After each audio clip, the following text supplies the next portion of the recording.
Teviston, California. Bertha May Beavers remembers hearing stories as a child about the promises of California, a place so rich with jobs and opportunity that money, she was told, grew on trees. So in the summer of 1946 she said goodbye to her family of sharecroppers in Oklahoma and set out for a piece of it. For decades she labored in the Central Valley's vast cotton and grape fields, where eventually her children joined her. Looking back, Ms. Beavers, who turned 90 this year, has sometimes wondered why she left home at all. It was all the same trouble, she said.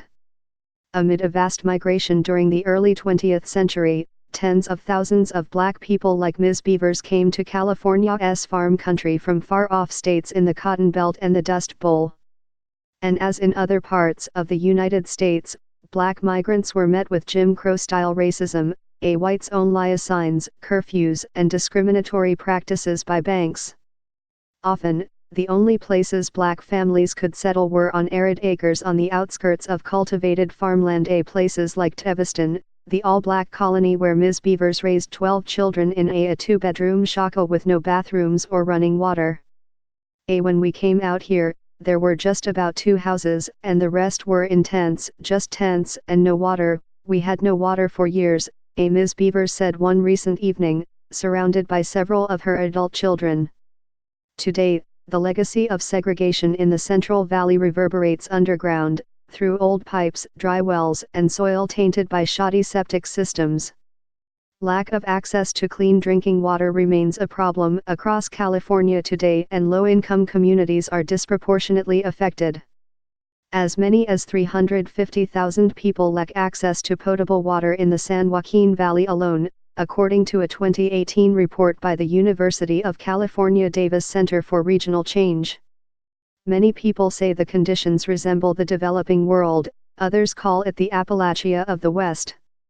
Many labor settlements and rural communities that formed as non-white enclaves are today just miles away from more reliable water systems, and yet they remain without access. The lingering effects of such isolation are especially clear in the handful of rural colonies that once provided refuge for thousands of black farm workers, from Lenare in Fresno County to Matheny Tract in Tulare County to Fairmead in Madera County. These small towns are now predominantly Latino and are among the very first to lose water when drought comes. When water does flow, it is often tainted by arsenic or other chemicals. California is not the only state facing problems with drinking water supplies. Nationwide, approximately 2 million Americans lack access to running water or indoor plumbing, according to a recent report by the nonprofit organizations Dig Deep and the U.S. Water Alliance. The report found race and poverty were key variables in predicting access to clean drinking water and sanitation. The United States is home to some of the most reliable water and wastewater systems on Earth, and many Americans believe access is universal, the authors wrote. But in fact, millions of the most vulnerable people in the country, low-income people in rural areas, people of color, tribal communities, immigrants, have fallen through the cracks. In July, Governor Gavin Newsom of California signed into a law a measure to provide $130 million annually for the next decade to rebuild water infrastructure in many of the poorest communities around the state.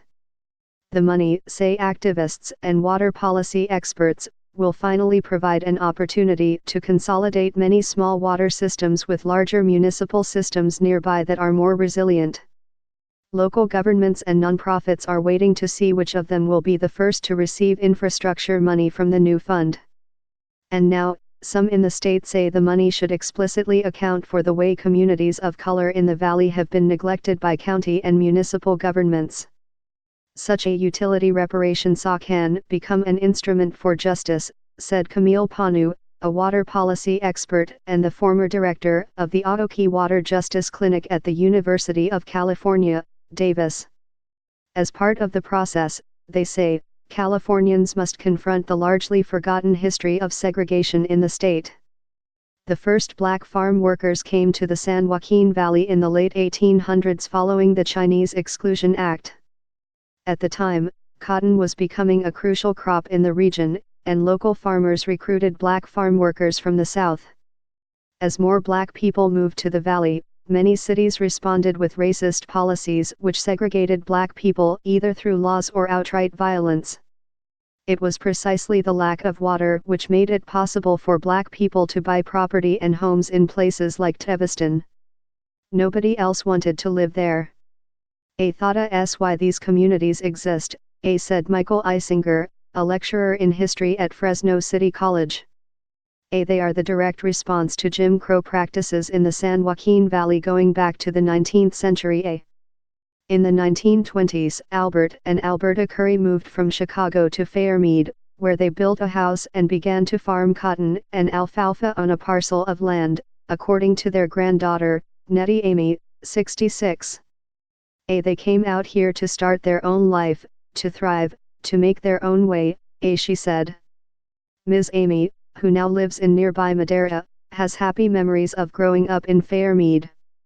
But she also remembers the community relied on outhouses and drinking water that was not always safe. The new state funding and consolidation, community organizers say, can be used to heal these past wrongs.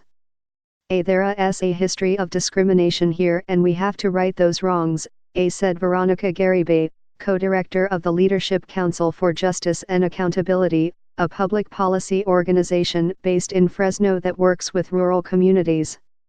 Some may call that reparations, but others resist the term. The national debate over reparations has focused largely on direct restitution to descendants of slaves. Broad infrastructure programs to redevelop communities that were shaped by segregation are less commonly discussed.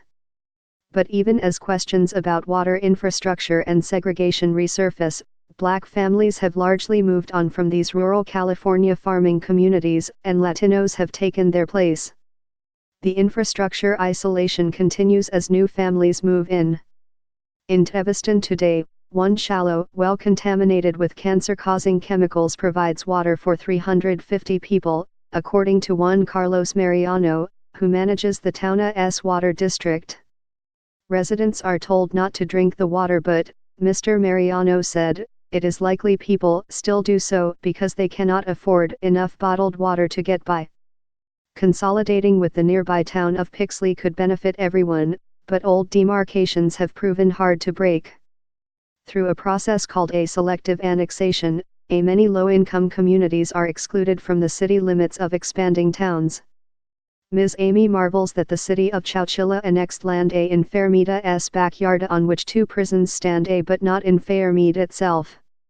Tax money from those prisons, the community was promised in the 1980s and 90s, would help develop Fairmead's infrastructure. Instead, Chowchilla received the funds.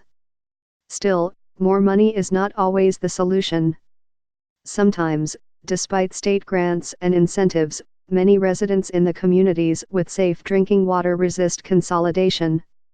In 2016, the state was forced to intervene when the city of Tulare reneged on a binding legal commitment to provide drinking water to Matheny Tract, a small farm worker community of 1,500 that was once predominantly black. Matheny, just 1 mile away from Tulare, was plagued with unsafe levels of arsenic in its drinking water, according to health inspections and local news reports. As the drought intensified earlier this decade, the community's septic systems began to fail as well, resulting in toxic soil and a sour smell throughout town. But the city refused to connect the systems even after the state made nearly $5 million available to build the project despite a clear legal obligation. The city was repeatedly warned it was violating state and federal civil rights laws protecting communities of color. The city's leaders, who did not respond to requests for comment, said at the time they did not have jurisdiction over Matheny and could not take its residents on as customers. Ultimately, the state resorted to using new powers to legally mandate a consolidation, the first time it had done so. Today, the fight continues to persuade the city of Tulare to connect Matheny to its sewer treatment system, which is across the street from Matheny. Questions about fairness, though, are often further complicated by the endemic poverty in the valley. Low-income communities sometimes must compete against each other for resources and attention. Norma and Jose Juan Bustillos have lived for 35 years in Fairmead, where, on farm worker and trucking wages, they raised 4 children. Their walls are covered with family portraits, including one of their daughter in her army uniform. Mr. Bustillos, 64, who grew up in Fairmead, said the transformation from majority black to majority Latino came with significant tensions in the 1980s and 1990s. But those relationships have evolved.